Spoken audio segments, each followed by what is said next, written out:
വിളവെടുത്ത ഉടനെ ഇതിൻ്റെ water content full ഇതിലുണ്ടാവും. അപ്പം കഴിക്കാൻ പ്രത്യേകം വേറെ ചുട്ട് തിന്നാനും അടിപൊളിയാണ്. തീയിലിട്ട് ചുട്ടാലും നമുക്ക് നല്ല ടേസ്റ്റിൽ കഴിക്കാൻ പറ്റും. മധുരക്കിഴങ്ങ് വള്ളിയുടെ ചില പ്രത്യേക ഭാഗങ്ങളാണ് നടീൽ വസ്തുവായിട്ട് ഉപയോഗിക്കുക. കപ്പക്കിഴങ്ങിൻ്റെ യഥാർത്ഥ കളറാണിത്. ഇതിലെ പ്രധാന വെല്ലുവിളി എലികളാണ്. ഇതൊക്കെ എലി കടിച്ച് തുരന്ന് നാശാക്കിയതാണ്. അല്ല, ഇത് കൃഷി ചെയ്ത് എത്ര മാസം കൊണ്ട് വിളവെടുക്കുക? വീഡിയോ എടുത്ത പക നമുക്കിതാ ഒരു കവറ് കപ്പക്കിഴങ്ങ്. സ്പൈസ് റൂട്ടിൻ്റെ മറ്റൊരു വീഡിയോയിലേക്ക് എല്ലാവർക്കും സ്വാഗതം. അപ്പോൾ ഇന്ന് നമ്മൾ വന്നിരിക്കുന്നത് വയനാട്ടിലെ കൈതക്കൽ എന്ന് പറഞ്ഞ സ്ഥലത്തുള്ള ഒരു മധുരക്കിഴങ്ങ് തോട്ടത്തിലാണ്. ഈ ഒരു തോട്ടത്തിൽ ഇതായി കാണുന്നതെല്ലാം മധുരക്കിഴങ്ങിൻ്റെ വള്ളിയാണ്. ഇതിൻ്റെയൊക്കെ അടിയിൽ നല്ല അടിപൊളി മധുരക്കിഴങ്ങ് വിളഞ്ഞ് കിടപ്പുണ്ട്, വിളവെടുക്കാൻ പാകമായിട്ടുള്ളത്. അവിടെ ആളുകൾ വിളവെടുത്തുകൊണ്ടിരിക്കുകയാണ്. ഈ ഏതാണ്ട് ഒരു 2 ഏക്കർ സ്ഥലത്തുള്ളൊരു മധുരക്കിഴങ്ങ് തോട്ടമാണിത്. ഈ കൂട്ടിയിട്ടിരിക്കുന്നതെല്ലാം ഫസ്റ്റ് ക്വാളിറ്റി മധുരക്കിഴങ്ങാണ്. വെറും തുച്ഛമായ വിലക്കാണ് ഇവിടുത്തെ കർഷകർ മധുരക്കിഴങ്ങ് സെയിൽ ചെയ്യുന്നത്. ട്രാക്ടർ ഉപയോഗിച്ചിട്ടാണ് ഇവർ വിളവെടുക്കുന്നത്. പക്ഷേ വിളവെടുത്ത് കഴിഞ്ഞാൽ ഇവർക്ക് ഒരു മൂക്കുപ്പൊടി വാങ്ങാനുള്ള പൈസ പോലും ഈ ഒരു മധുരക്കിഴങ്ങ് സെയിൽ ചെയ്താൽ ഇവർക്ക് കിട്ടില്ല. അതേസമയം നമ്മൾ കടയിൽ പോയിട്ട് സാധാരണക്കാർ വാങ്ങുകയാണെങ്കിൽ നല്ല വില കൊടുക്കേണ്ടി വരും. ഏതാണ്ട് ഒരു 60 മുതൽ 80 രൂപ വരെ ഈ ഒരു ക്വാളിറ്റിയുള്ള മധുരക്കിഴങ്ങിന് നമ്മൾ കൊടുക്കേണ്ടി വരും. പക്ഷേ കർഷകർക്ക് വെറും തുച്ഛമായ വിലയാണ് ഈ ഒരു കൃഷി ചെയ്യുന്നതിലൂടെ ലഭിക്കുന്നത്. ഈ കാണുന്ന സ്ഥലങ്ങളെല്ലാം ട്രാക്ടർ ഉപയോഗിച്ച് ഉഴുതു മറിച്ചിരിക്കുകയാണ്. അപ്പോൾ ഒരു ട്രാക്ടർ ഉപയോഗിച്ച് ഉഴുതു മറിക്കുമ്പോൾ അത് അടിയിൽ കിടക്കുന്ന മധുരക്കിഴങ്ങെല്ലാം പുറത്തേക്ക് പെറുക്കിയെടുക്കാൻ പാകത്തിനായി വരും. ഈ സ്ഥലത്ത് ഇവിടുത്തെ കർഷകർ എല്ലാ വർഷവും നനച്ചാണ് കൃഷി ചെയ്യുന്നത്. കൈതക്കലിലുള്ള ഈ 2 കർഷകർ ഏക്കർ കണക്കിന് മധുരക്കിഴങ്ങ് കൃഷി എല്ലാ വർഷവും ചെയ്തു വരുന്നവരാണ്. ചില വർഷങ്ങളിൽ വെള്ളം കയറി ഒരുപാട് കൃഷി സ്ഥലം ഇവർക്ക് നശിച്ചു പോകാറുണ്ട്. കഴിഞ്ഞ ദിവസം ഇവിടെ പണിക്കാർ കൈക്കോട്ട് കൊണ്ട് വിളവെടുക്കുമായിരുന്നു. പക്ഷേ ഇന്ന് ഇവർ ട്രാക്ടർ ഉപയോഗിച്ചാണ് വിളവെടുക്കുന്നത്.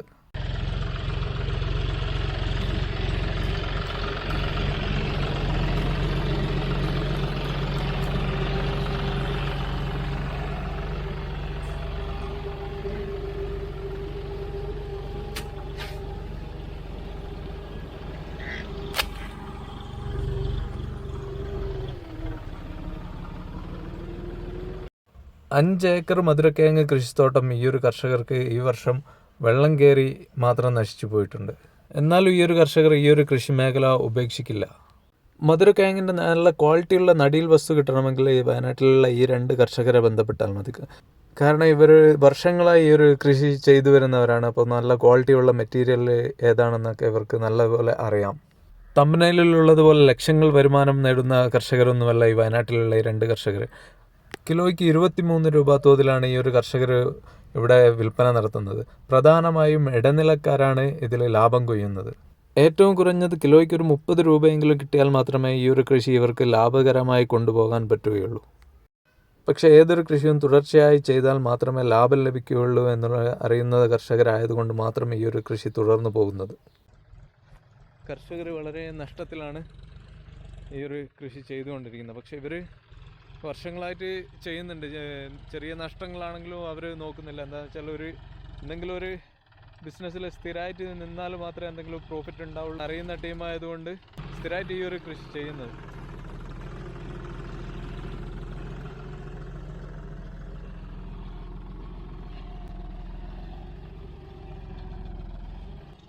ട്രാക്ടർ പോയ വഴിയിലൊക്കെ കപ്പക്കിഴങ്ങാണ്. അപ്പോൾ ഇവർ കൃഷി ചെയ്യുന്ന ഈ ഒരു ഭാഗത്താണ്. ഇതിൻ്റെ അടുത്ത് തന്നെയാണ് പുഴ. അപ്പോൾ ഈ ഒരു കപ്പക്കിഴങ്ങിൻ്റെ യഥാർത്ഥ കളറ് ഞാൻ കാണിച്ചു തരാം. ഈ വെള്ളത്തിൽ ഒന്ന് കഴുകി എടുത്താൽ ഇതിൻ്റെ യഥാർത്ഥ കളറ് കാണാം. സ്വീറ്റ് പൊട്ടറ്റോൻ്റെ യഥാർത്ഥ കളറ് പുറത്തേക്ക് വന്നത് ഇതാണ്.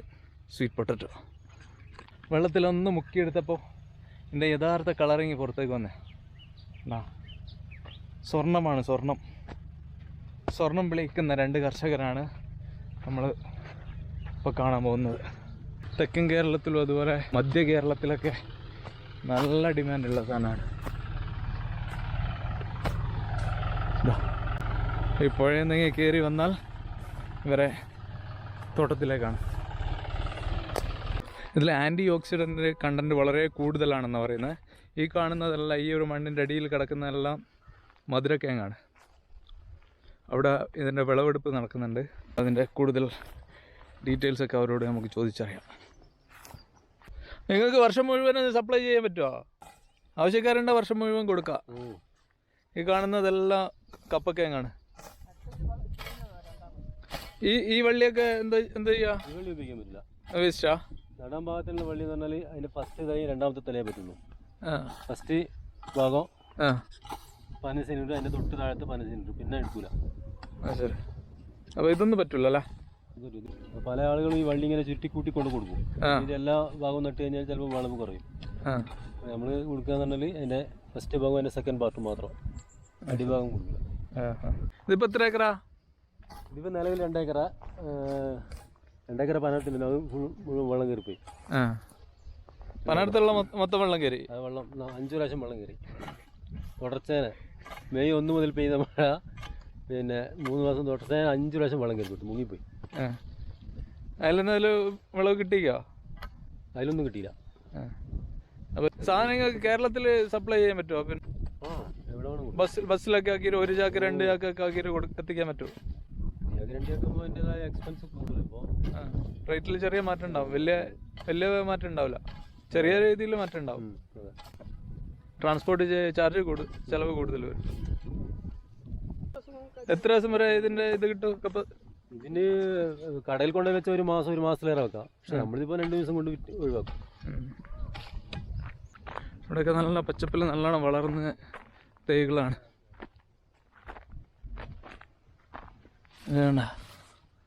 കേരളത്തിൽ എല്ലാ സ്ഥലത്തും ഡിമാൻഡുള്ള ഒരു ഐറ്റമാണ് ഈ കപ്പക്കേങ്ങ. പക്ഷേ കൃഷി വളരെ കുറവാണ്. വയനാട്ടിലൊക്കെ കൃഷി വളരെ കുറവാണ്. മെയിൻലി കൃഷി വരുന്നത് കർണാടക ഭാഗങ്ങളിലാണ്. അതായത് ഇതിൻ്റെ ബൈ പ്രോഡക്റ്റ് കുറേ ഉണ്ട്. ചിപ്സ്, പിന്നെ അതേപോലെ ഇതിന് പിന്നെ പൗഡർ, ഇത് ഉണക്കി പിടിച്ചതിൻ്റെ പൗഡർ ബേബി ഫുഡായിട്ട് ഉപയോഗിക്കാൻ നല്ല സൂപ്പർ സാധനമാണ്.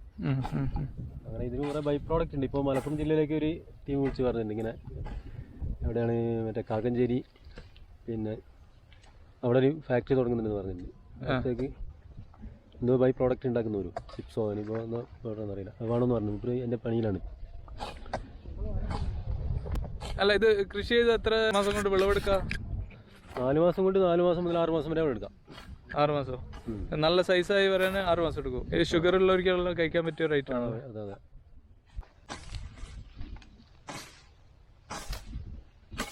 ഇതൊക്കെ കിളച്ചിട്ടതാണ്. അതിൽ ചെറിയ വേരും കാര്യങ്ങളൊക്കെ ഉണ്ട്. അതൊക്കെ ഒഴിവാക്കിയിട്ടാണ് കയറ്റി പോവുക. ഇതാണ് ഇതിൻ്റെ കറക്റ്റ് കളറ്. ഇതിപ്പോൾ മണ്ണ് നമ്മൾ കുഴിച്ചെടുത്ത് ആയതുകൊണ്ട് കുറേ മണ്ണൊക്കെ മൂടിക്കിടക്കുന്നതുകൊണ്ടാണ് ഈ കളർ വരുന്നത്. കഴുകി കഴിഞ്ഞാൽ അതാ ഈ ഒരു കളറിൽ കിട്ടും നമുക്ക്. അടിപൊളി സാധനം, നല്ല മധുരമുള്ള കേങ്ങാണ്. ഇത് ചുട്ട് തിന്നാനും അടിപൊളിയാണ്. നമ്മൾ പുഴുങ്ങി തിന്നുള്ളതാണ് കൂടുതൽ. അതുപോലെ ഇത് തീയിലിട്ട് ചുട്ടാലും നമുക്ക് നല്ല ടേസ്റ്റിൽ കഴിക്കാൻ പറ്റും.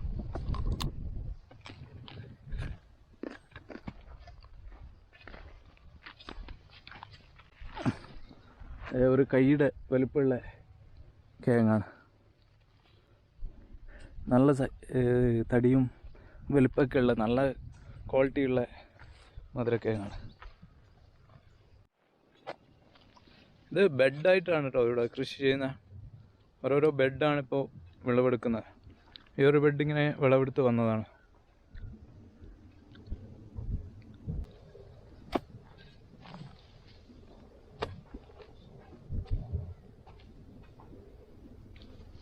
അത് ആ മണ്ണിൻ്റെ ഉള്ളിൽ പൊതിഞ്ഞ് നിന്ന സാധനം പുറത്തേക്ക് വരുന്നത്. ഇവിടെയുള്ള കൈതക്കലുള്ള ഈ 2 കർഷകരെന്ന് വെച്ചാൽ നല്ല ഉത്തരവാദിത്വത്തിൽ കാര്യങ്ങൾ ചെയ്യുന്ന കർഷകരാണ്. നിങ്ങൾക്ക് കപ്പക്കിഴങ്ങ് വേണമെങ്കിലോ അല്ലെങ്കിൽ ഇതിൻ്റെ തൈയായിട്ട് ഉപയോഗിക്കുന്ന നടീൽ വസ്തു വേണമെങ്കിലോ നിങ്ങൾക്ക് അവരെ ബന്ധപ്പെടാം. അവർ നല്ല ഉത്തരവാദിത്വത്തിൽ കാര്യങ്ങൾ ചെയ്യുന്നവരാണ്. വർഷങ്ങളായിട്ട് കൃഷി ചെയ്യുന്ന രണ്ടാളുകളാണ് അവർക്ക് ഇതിൻ്റെ ഏത് വസ്തുവാണ് നടേണ്ടത്, അല്ലെങ്കിൽ ഏത് വസ്തുവാണ് നടാൻ പറ്റാത്തത്, ഏത് ഭാഗങ്ങളാണ്, അല്ലെങ്കിൽ നട്ടാൽ വിളവ് കൂടുതൽ കിട്ടുന്ന ഏത് ഭാഗങ്ങളാണ് കറക്റ്റ് നല്ല ഡീറ്റെയിൽസ് അറിയാം. അപ്പോൾ അവർ ഉത്തരവാദിത്വത്തോടെ നിങ്ങൾക്ക് അയച്ചു തരും. അവരെ നമ്പർ ഞാൻ ഇതിൽ കൊടുക്കാം. ഇതിൽ ഈ ഒരു ഭാഗം കട്ട് ചെയ്യുക, ഈ ഒരു ഭാഗം കട്ട് ചെയ്യുക. ഒന്നിങ്ങനെ ഇവിടെ മുറിക്കുക, ഒന്ന് ഇവിടെ മുറിക്കുക. ഈ 2 പറ്റുള്ളൂ. ഇതിൽ ഈ ഒരു ഭാഗം, പിന്നെ ഈ ഒരു ഭാഗം. ഇതിപ്പോൾ ഒന്നോ രണ്ടോ തലപ്പ് താഴെയും 2 തലപ്പ് മേലെ ഉണ്ടാവും. ഇങ്ങനെ നടാൻ പറ്റും. അടിഭാഗത്ത് പറ്റില്ല. 2 തല, ഫസ്റ്റ് പാർട്ടും രണ്ടാമത്തെ പാർട്ടും. വേരുള്ള വാങ്ങാൻ പറ്റില്ല. വേരുള്ളാൻ പറ്റില്ല. അപ്പോൾ പറ്റില്ല, വിളവ് കുറയും. ഇതിലെ പ്രധാന വെല്ലുവിളി എലികളാണ്. ഇതൊക്കെ നല്ല ഈ ഭാഗങ്ങളൊക്കെ എലി കടിച്ച് തുരന്ന് നാശാക്കിയതാണ്. എലികൾ ഈ ഒരു കൃഷിയിൽ പ്രധാന എതിരാളികളാണ്. ഇന്ന് ഈ ഒരു ഭാഗം തുറന്ന് ഉണ്ടെങ്കിൽ നാളെ വേറൊരു കിഴങ്ങിൻ്റെ ഭാഗങ്ങളായിരിക്കും കടിക്കുക. ഒരുപാട് സാധനം എലികൾ ഇതുപോലെ കടിച്ച് നാശാക്കിയിടും. അപ്പോൾ വീഡിയോ എടുത്ത വക നമുക്കിതാ ഒരു കവറ് കപ്പക്കിഴങ്ങ് വീഡിയോ എടുത്ത വക കിട്ടിയിരിക്കുകയാണ്. അപ്പോൾ അതുമായിട്ട് നമ്മൾ വീട് പിടിക്കുകയാണ്.